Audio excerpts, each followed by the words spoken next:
Welcome to Insights with Thomas Caldwell on Tuesday, November the 2nd, 2023. Tom, very big question right now. Recession or depression? And what are your comments? Well, as the old joke goes, if it doesn't affect you, it's a recession. If it does affect you, it's a depression. It's a very subjective thing. Clearly, the economies are slowing down. You're seeing signs of it everywhere. And that means inflation is easing off, which also means that interest rate increases will probably top out in and around these levels.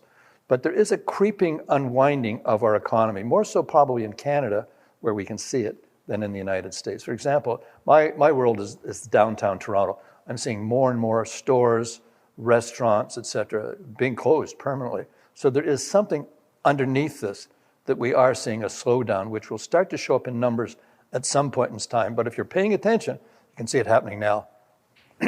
So there's so much going on in the world right now. Everything that's happening right now, how do they currently impact share prices? Everything that happens in the world impacts capital markets in some way or other, period. Whether it be mood, whether it be direct interest rates, whether it be crises of some variety. We've got a lot going on in the world right now in terms of geopolitical crises. The first reaction when you see something horrible as happened in Israel is, oh my heavens, how is it going to expand? Are we going to have World War III? And then once everybody settles down to, well, it's probably going to stay isolated, the markets will take a hit at first and then come back. So these still have significant ramifications. This Middle East catastrophe isn't over yet, and we don't know whether it's going to expand or not. The ripple effect is worldwide. Particularly in the Jewish community, where people feel threatened. They feel threatened here in North America, in the States, in Canada. Are we having another Holocaust? Clearly, that's going through people's minds.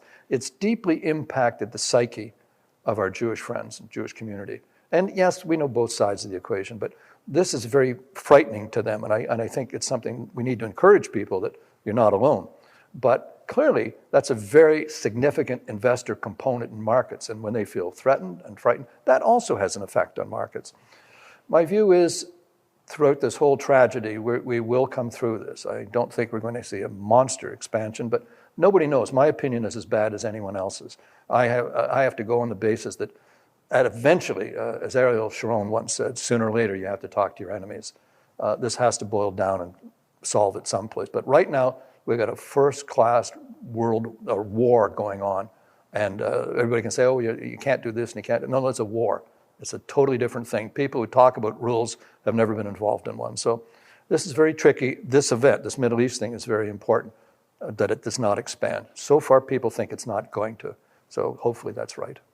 Thank you so much for your insights, Tom. Thank you. And thank you all for watching. Bye for now.